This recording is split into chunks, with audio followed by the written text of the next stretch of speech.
de la economía como un objetivo estratégico y una de las propuestas fundamentales de los trabajadoras y trabajadores. Pero ¿cómo diversificar la economía? ¿Cómo reimpulsar la producción de bienes? Sí, fíjate, en primer lugar ubicar con claridad cuál es nuestros potenciales que tenemos desde el punto de vista minero, desde el punto de vista agroindustrial, que ya se ha venido realizando ese estudio.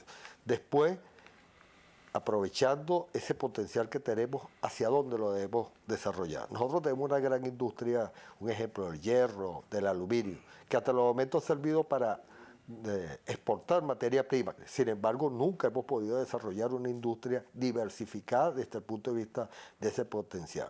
Tenemos todo lo relativo a la parte agroindustrial, tierra, los elementos fundamentales. Hemos recuperado un conjunto de empresas para el Estado, para todos los venezolanos. Ya tenemos experiencias muy positivas, CanTV, Vidrios de Venezuela. Entonces, ahí es otra fuente fundamental que hemos venido desarrollando. Ahora, ¿cómo realizarlo?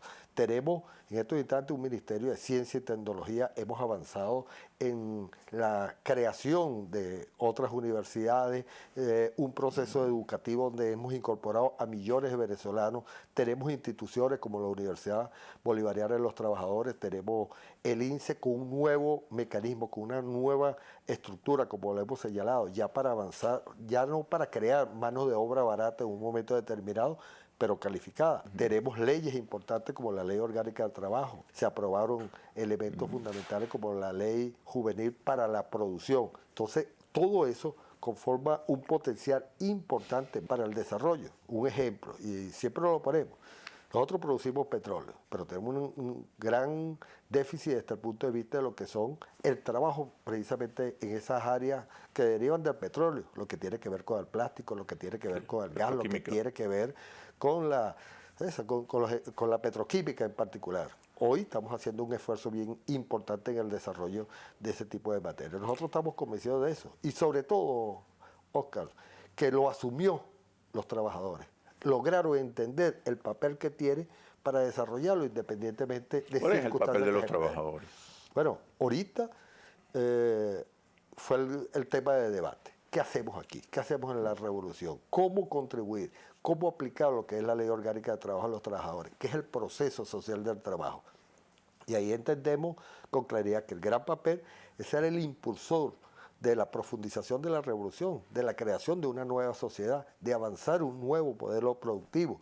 Ese elemento no se puede dar sino con la participación activa de la clase obrera, de los trabajadores y las trabajadoras. Y han entendido ese elemento. Podemos tener el mejor salario, pero si no tenemos los bienes para asumir nuestra felicidad, no hacemos nada. Y eso lo producimos pero los trabajadores. Todavía son proyectos, son ideas, son posibilidades, son oportunidades. ¿Qué garantías hay de que realmente Venezuela libere las fuerzas productivas, aumente la producción, satisfaga la demanda nacional, por lo menos en buena parte? Lo primero, que ya tenemos unas experiencias que ya hemos venido viviendo, a lo mejor no tan divulgadas, que es una de las fallas que nosotros tenemos de este proceso revolucionario. Pero un ejemplo, aquí se está produciendo a través de empresas que son manejadas por los propios trabajadores, con el impulso de los trabajadores, un ejemplo, computadoras del mayor nivel que existe en América Latina. Aquí estamos produciendo elementos tecnológicos y así mismo lo podemos desarrollar en otras experiencias. Hay experiencias positivas entonces. Muchas positivas, solamente que siempre se resalta a través de la prensa de derecha en particular, que ha venido desarrollando esa campaña, los elementos negativos, que también lo tenemos y lo reconocemos para mejorar y corregir. Ahora, empresas como Lácteos Los Andes, como Café Fama de América, como Aceite Diana, que han venido mejorando los niveles productivos. Sin embargo, cuando ubicamos, hay siempre un nodo gordiano que a veces impide el mayor nivel de desarrollo. Bueno, lo hemos ubicado. ¿Cuál es ese nudo? Los trabajadores. Un ejemplo, la distribución. Ese ha sido uno de los elementos fundamentales donde se nos han presentado algunos inconvenientes desde el punto de vista de la producción. Tenemos experiencia. Hubo jornada importante de trabajadores, cuando hubo la escasez de café, de los trabajadores de Fama de América, de Café Madrid, y logramos, un ejemplo, producir elementos fundamentales. Se nos presentó un problema, no teníamos cómo empacarlo. porque el empaque sigue en manos de algunos sectores privados, sectores que, bueno, lamentablemente no cumplían en ese momento determinado, mantienen un nivel de monopolio, se nos presentó ese inconveniente. Luego que se recupera y comenzamos la distribución, bueno, no llegaba, también es un sector privado. Entonces, ¿cómo revisar y analizar cada una de las cadenas? También hemos tenido algunos inconvenientes de complementariedad entre una empresa y otra. Un ejemplo, tenemos aceite Diana, tenemos las atuneras y a veces no hay conexión entre ellas y las atuneras compra al sector privado. Me estás hablando de un problema gerencial fundamentalmente. Sí, hay problemas desde el punto de vista gerencial. Y de sincronización, ¿no? De articulación. Porque nosotros también los hemos ubicado. No es cierto que no tenían los niveles productivos.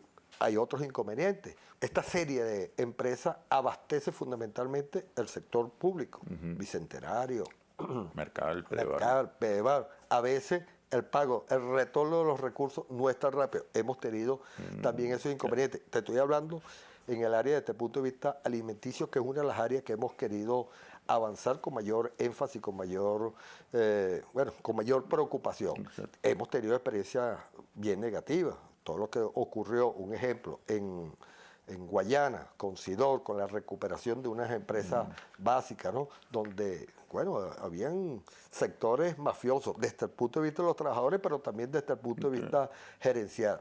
Logramos recuperarlo. Ahorita viene avanzando los niveles productivos. Sin embargo, no tenía conectividad en un momento determinado con Sidetur, que es el que fabrica fundamentalmente las cabillas. Entonces, forma parte de un complejo, pero que es con una situación compleja, pero que ha sido analizada.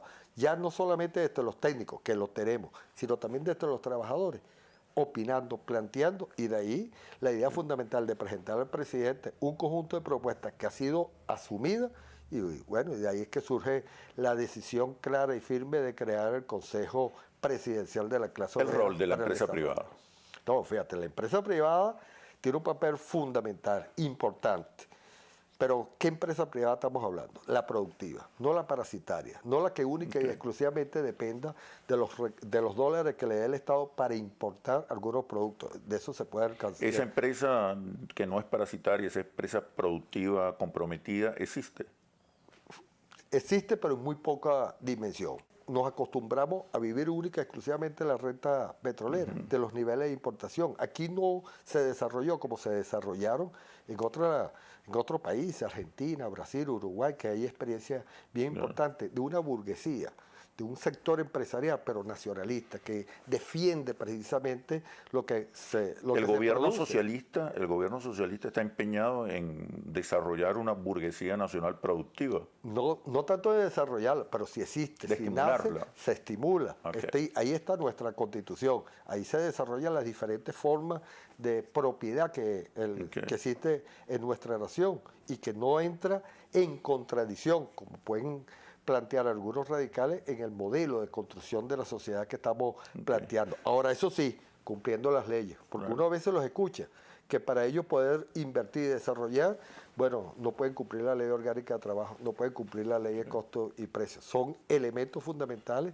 que más bien entorpecen y que se van a encontrar de frente con una posición firme de los trabajadores que vamos ¿Cómo a defender. evitar el fortalecimiento del capital en contra del socialismo? Fíjate, primero yo creo que ha habido políticas desarrolladas en ese sentido bien importantes. Una tiene que ver con el nivel de ganancia, ¿no? Aquí había un alto nivel especulativo que se estaba desarrollando. Después un conjunto de medidas y acciones que se han venido desarrollando hacia la banca, hacia dónde deben ir los niveles crediticios. Pero fundamentalmente, cuando se valore y se estimule y se desarrolle con mayor propiedad lo que llamamos la propiedad social, es ese conjunto de empresas en manos de los trabajadores que sirve para todo el país. Ahí estamos convencidos de que esa vieja contradicción, obrero, patrón o capital, trabajo, bueno, cambia su dimensión, porque ya el trabajo sería para garantizar los bienes y servicios a toda la población y no para enriquecer a unos pocos. Esa es la gran contradicción histórica que estamos desarrollando. Sobre ese tema. En unos minutos regresamos.